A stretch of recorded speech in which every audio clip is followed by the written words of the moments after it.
بسم اللہ الرحمن الرحیم۔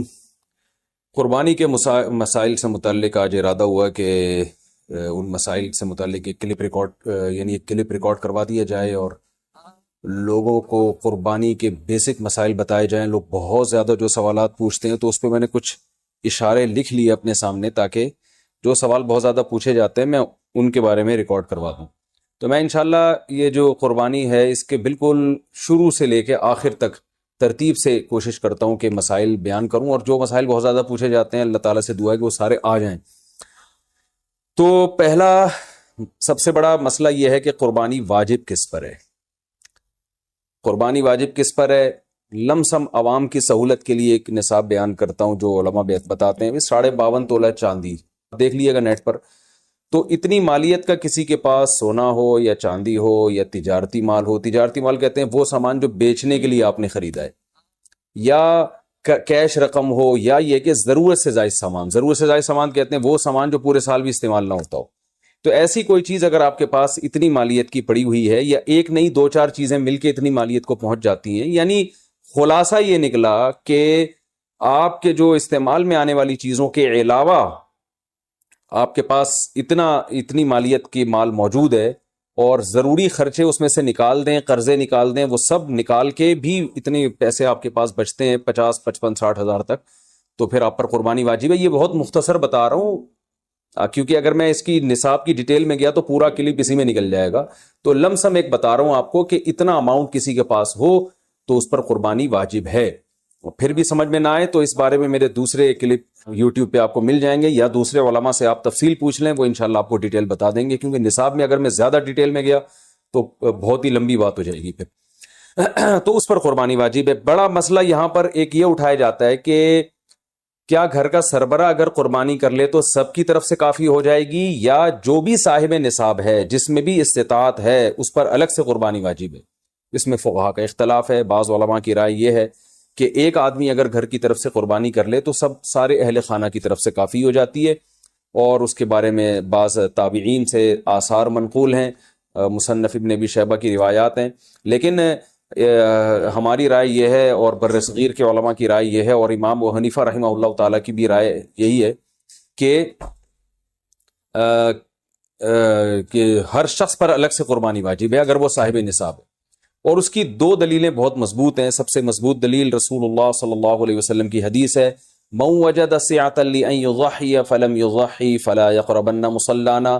آپ صلی اللہ علیہ وسلم نے فرمایا جس کے پاس قربانی کی طاقت تھی اور اس نے قربانی نہیں کی تو وہ ہماری عیدگاہ کے قریب بھی نہ پھٹکے۔ تو اس سے پتہ چلتا ہے کہ جس کے پاس بھی اس طاقت ہے، تو اس میں یہ نہیں ہے کہ گھر کا سربراہ سب کی طرف سے کرے گا، تو یہ جو ہے ایسا نہیں ہے، بلکہ صاف الفاظ ہیں حدیث کے کہ جس کے پاس بھی استطاعت ہے تو وہ اس پر قربانی اس کو کرنی پڑے گی۔ اور دوسری دلیل یہ ہے کہ عبادات میں کہیں بھی ایسا نہیں ہوتا کہ ایک کی عبادت دوسرے کی طرف سے کافی ہو جائے، تو اس پر قیاس کا تقاضا بھی یہی ہے کہ جب اسلام میں کوئی بھی ایک عبادت دوسرے کی طرف سے کافی نہیں ہوتی تو یہ کیسے ممکن ہے کہ قربانی جو مستقل سنت ابراہیمی ہے وہ ایک کرے اور دوسری کی طرف سے بھی وہ خود بخود ادا ہو جائے؟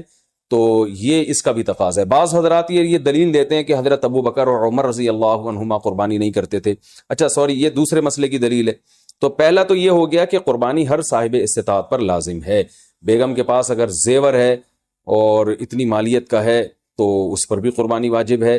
پھر وہ الگ بات ہے کہ اس کی طرف سے میاں اس کی پرمیشن سے کر دے، یعنی واجب تو اس پر ہوگی لیکن ضروری نہیں ہے کہ وہ خود کرے، اس کی طرف سے اس کا میاں بھی کر سکتا ہے اس کی پرمیشن سے، اجازت سے، اور میاں اپنی طرف سے بھی ایک کر دے اور بیگم کی طرف سے بھی ایک کر دے۔ یعنی گھر کے ایک فرد کرے گا اور سب کی طرف سے کافی ہو جائے یہ نہیں ہے، بلکہ ہر فرد کو الگ کرنی پڑے گی۔ وہ الگ بات ہے کہ اپنے پیسے سے کرنا ضروری نہیں ہے، وہ فرد خود کرے یا کسی سے کروا دے۔ پھر جب کسی سے قربانی کروائے گا تو اس کو پیسے دے، یا جو قربانی اس کی طرف سے کر رہا ہے وہ خود اپنے پیسے استعمال کر لے تو بھی ٹھیک ہے۔ یعنی یہ بھی ٹھیک ہے کہ آپ کے جو ابا ہیں، آپ کے جو والد صاحب ہیں وہ قربانی کر رہے ہیں اور سب بالغ بچوں کی طرف سے کر رہے ہیں، پیسے کسی سے نہیں لے رہے تو بھی ٹھیک ہے، کوئی حرج نہیں ہے۔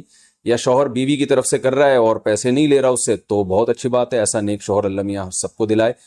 تو یا بیگم صاحبہ کر رہی ہیں اپنے خرچے پہ اور میاں کی طرف سے بھی کر رہی ہیں، میاں سے پیسے نہیں لے رہی ہیں، تو سبحان اللہ، بہت اچھا لگا آپ کو سن کے، تو ہمیں بھی بہت اچھا لگا۔